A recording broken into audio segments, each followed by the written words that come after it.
Hello everybody and welcome to another Eigenverse tutorial. Today I'm going to be going over height fields and height fields in landscapes and sort of the techniques I use to make a variety of different environments. So I think this is going to be part of my low poly series, but keep in mind these aren't polys because they're actually volumes, and they're not really low because they are quite dense and really take a lot of computing power. But it's worth going over because height fields are pretty incredible in Houdini and they have a lot of varied applications. So let's get started by actually throwing in a height field. As you can see, it's a big grid just filled with little voxels. So one of the most useful stops you can use is a height field noise. So if you search HF for short, you can see there's a lot of different options. Right now, the most important one is the height field noise. So you drop that down, you can see it already looks pretty neat. Sort of looks like a mountainous moonscape or Mars, whatever, because it's kind of just gray and a little bit bumpy everywhere.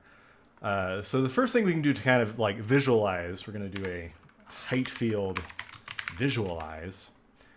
You can see here it's going through brown and white, but right now it's getting confused thinking the white's all water. So what you can do is compute range, and it's going to automatically figure it out and then put kind of the snow-capped mountains. So this is mainly just for visualizing, and it's helpful for, you know, the user. This isn't as much something for the end product, but it's going to be easy to sort of explain these height fields by kind of making a quick, rough, realistic sort of landscape, because that's actually really easy in Houdini, I think. So we can go up to this height field noise. You can see right now it's a sparse convolution. You have sparse, periodic Perlin, and all those. Those are all pretty good for creating sort of realistic sort of landscapes. When you look up here, there's an amplitude and element size. So when you change that to like 750 or something like that, it changes how high and how low those mountain, bumpy mountain noises are. And this element size you can change, and it sort of changes, how close together and the scaling of that. So let's go ahead and kind of leave those at relative default for now, and then go ahead and update this. So with height fields, there's a lot of nodes we can add to them. So one of the most popular one is called the height field erode. And so let's go ahead and visualize that. And what this is actually a simulation. So it's actually trying to simulate what would happen if a bunch of rain fell on this thing and created rivers. So let's go ahead and play this and see what happens. So you can see here, it's creating these little lakes and all these little pockets of dirt slumping, everything like this. Right now, everything's a bit low resolution for my taste. So I'm going to go ahead and go back, and then we can go up for this height field. And here it has the division mode by size, so you can change the grid spacing and you can change how big something is. So if we want it, let's like say wider or whatever, usually want it to be a square. But the thing I'm going to change right now is actually this division mode by axis. And here it shows you the grid samples. So this is 512. So that means it's essentially 512's resolution. Because at the end of the day, this is pretty much just a picture, and it's taking that height information and putting it up. So let's go ahead and change that to be like 1024 or something like that. You can make it higher, but keep in mind it does get pretty ridiculous unless you have a beastly computer. But you can generally work in 512, 1024 and be fine for the most part. So let's really quickly see if that made any difference in anything. So as you can see, it didn't change necessarily what it's doing, but you can get a lot more detail. So if you make it even higher detail, you'll get a lot clearer little things, but it's pretty neat seeing, all this runoff going down into this lake and whatnot. Another thing we can do just help ourselves real fast is let's create a grid and then make this the same size as the height field. Then add a color to it. Go ahead and merge it. We got a nice little water plane, so bam, that's all you need. Tutorial done. Kind of. This is a pretty basic thing, but now I'm going to show you some of the different noises, and at the end I'm going to show you a bit more how to art direct this, because as amazing as just pure proceduralism is, sometimes you need to, go in and kind of sculpt everything yourself. So let's go ahead and box this off like that. Whoops. Like that. and disable that because I like the way that looks. And let's start over and make another height field. So we're going to do the height field noise again. And right now I'm going to show you some of the different types of noise. So we have the Perlin and everything like that. And like I said, these are really nice for mountainous regions or anything like that. And I think it's really good for realistic things. And then down here you have the max octave. So right now it's at 8. So what it's doing essentially is it's running a Perlin noise, and then it's running another Perlin noise, but kind of at a smaller scale, and it's doing that 8 times. So if you look at the max octaves of like 1 versus 0 or 2, you can kind of see how the more octaves, the higher definition. So 8's, you know, a pretty good thing for this, but like I think what the big thing I like doing this with was my low poly landscape that I was doing for a game. So with those ones, I actually really like the whirly noises. So if you look at this whirly, you can already see it looks really mountainous. And this first whirly is really good for creating mountain-like structures. You can see when you toggle at just one max octave or whatever, you can see kind of what it's doing. The other thing to keep in mind with this height field is you can do the center noise to either make it go below the grid or above. Another thing you can do with the amplitude is say like -500 and have it go, you know, so it's below, and here you end up with some sort of weird bubbly thing. I'm not sure what exact use it is, but it's kind of cool looking. So just, you know, a little bit of something. But for right now, one of my favorites are these whirlies down here. So let's go ahead and look at this one. Let's see the difference between this one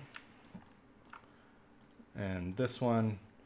They're pretty similar, but I'm going to go ahead and start off with this one. And I'm going to go ahead and move this on up. So right now, to me, when I was experimenting with this noise, I'm like, oh, this looks like kind of mountainous Alps, where you have all these little triangles and then these plains and all that kind of stuff. And it looks really neat. Let me go ahead and visualize the height field again, so you can kind of see what I'm seeing. So to me, this reminded me a lot of N64 and all that kind of things. And let's real quick see if we go to the height field of road. I'm going to cancel this real fast and go back. And then instead of the robot ability, let's go ahead and make this 0 and 0. And you can kind of see it's not as much creating too much erosion here, but it's creating these little rivers, which is pretty neat. So it's just something to keep in mind with all these different types of nodes that you can combine to make something else. So let's go ahead and still take this. Box this real fast. And then instead of a road, I'm going to change this and maybe make it 250. Nah, I'll just leave it for 500 right now. But I am going to make this a bit bigger because it's a little bit too small. And then I'm going to use another nice little stop, which is the terrace. Height field terrace. So what this does is it's another algorithm, and you don't have to do simulations with this one. But it's going to sort of look for places to make those little kind of canyon-y cliffs. So right now it's thinking that max height is 10 and 100. So let's go ahead and compute that range again. So you can see it sort of creates those really steppy mountains. And right now it's doing it sort of that low poly look, which I actually like. You can change a lot of these things and add more detail to it, but for this, I actually like this. It reminds me a lot of Arizona canyons. But right now, it's a very evil Arizona canyon. So another thing you can do is do these mask clears, because it's doing this algorithm based on a mask. So you can go ahead and clear that out and go back to the nice little happy green and brown with this little white cap. So the next thing I'm going to do is actually go over how to more art direct this, because this is all neat and cool, but this is sort of just letting the noise do the work. So let's start over and do another height field. Okay, so I'm going to start off by kind of changing the axes again. So I think for this one, what I want to do is create a sort of mountainous volcano island, which is a little bit different before. And that's a really good example of something you can really art direct, because you don't want just equal noise everywhere. You want one big shape in the middle. So to create that big thing in the center, let's go ahead and start off with a tube. I know that makes a ton of sense. So let's go ahead and instead of it being a tube, let's make it a pointy tube. And then let's take this height and copy the parameter and go ahead and paste it on the center Y and then divide it by 2. And that's just so it's nice and even on the ground plane. This is something I do a lot with pretty much everything. And it's something I've seen a lot of other people do, is just copying the height so that now when I change the height, it's not, I don't have to readjust the center every time. Because this right now is a pretty tiny mountain. So let's make it 100 by 100 and see where we're at. That's still pretty small. Let's do 250. Not 2000. That's way too big. So let's go for that height field project.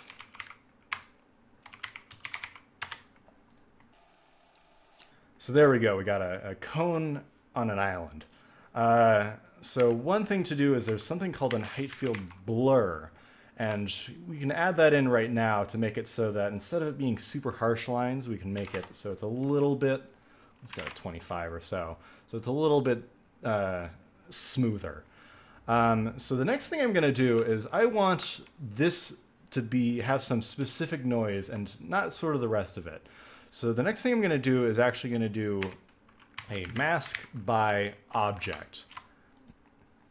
And then I'm going to go ahead and plug this tube that I got and do that. So plug it in. So now you can see it's creating a mask just around this area. So now I can say further down the line when I add a node, I just want it to be in the mask.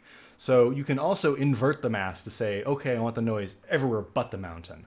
Once again, this is a little bit harsh, so we're going to do a height field blur again, but not on the actual height field blur. We're going to do a height field mask blur. So let's visualize that, and you can see it's taking a little bit and blurring it out. So let's go ahead and add the height field noise now.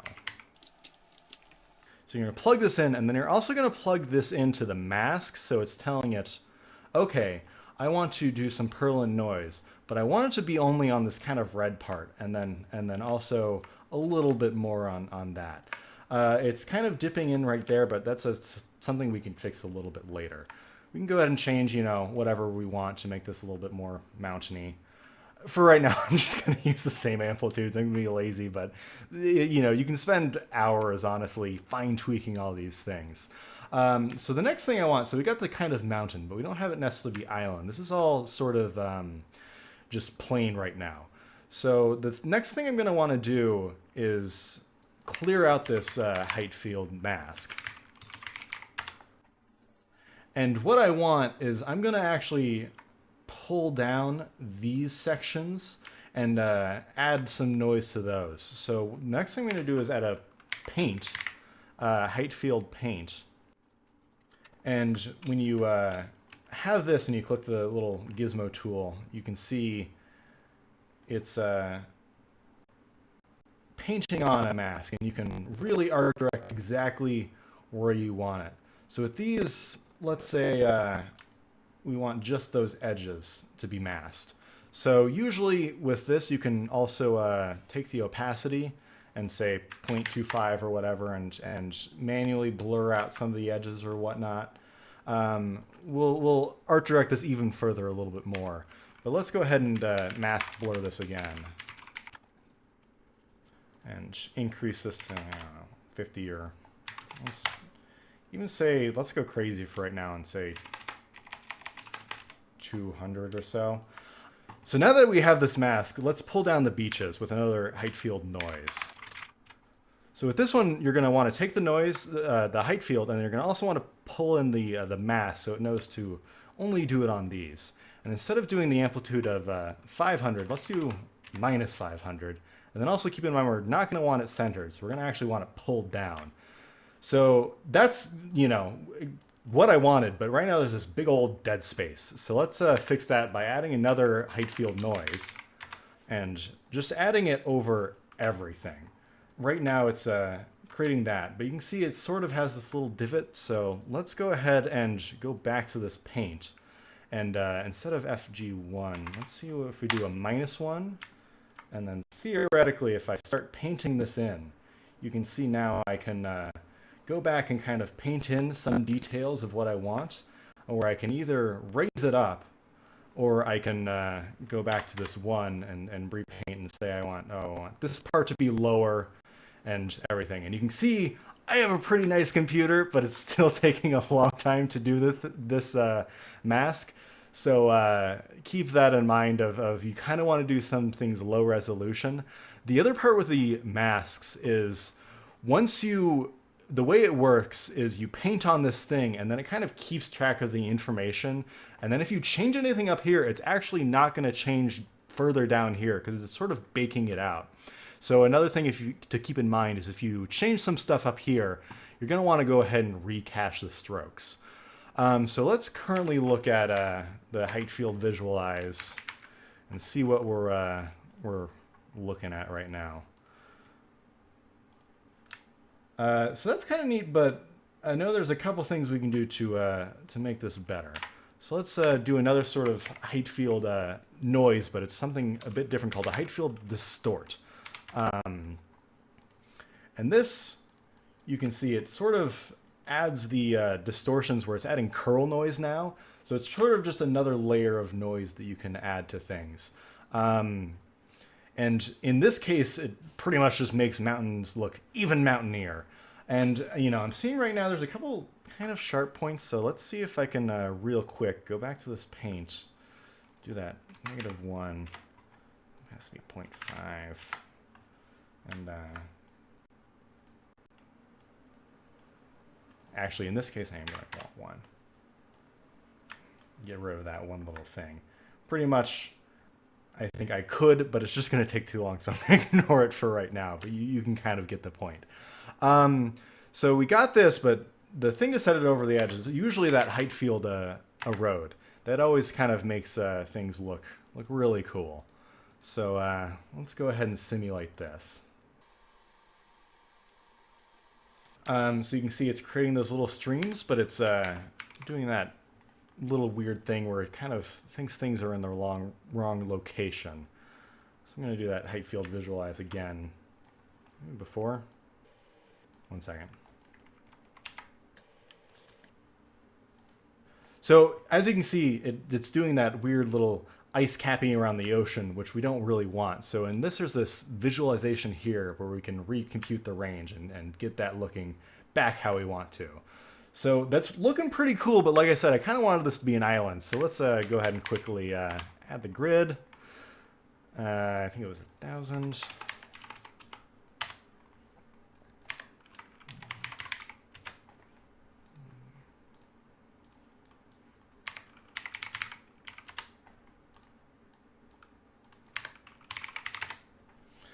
And just to quickly kind of get an idea, so we can kind of move it down however much we want to see where we like it. So it's sort of up to you, but that's looking pretty neat. And right now you can see this is just the landscape. What it really needs is trees and all that kind of stuff, but that's for a bit later. This is sort of to just get you a starting point. But you want to make sure, to keep in mind the gameplay of this, and maybe this is too steep and players won't be able to get up anywhere, so you want to manually create some paths. But right now, this is just, I think I was saying before, it's actually a volume. It's not polys. This is sort of just information. And I think they said at the beginning, this is a low poly tutorial, and this doesn't really look very low poly. So I'm going to go ahead and take this and do a convert height field. And if I highlight that, you can see it actually does create the polys and everything to create what we had before, and now it's actual information. But let's highlight over this, and oh no, that's 1 million polygons, which isn't that much, but it sure isn't low poly.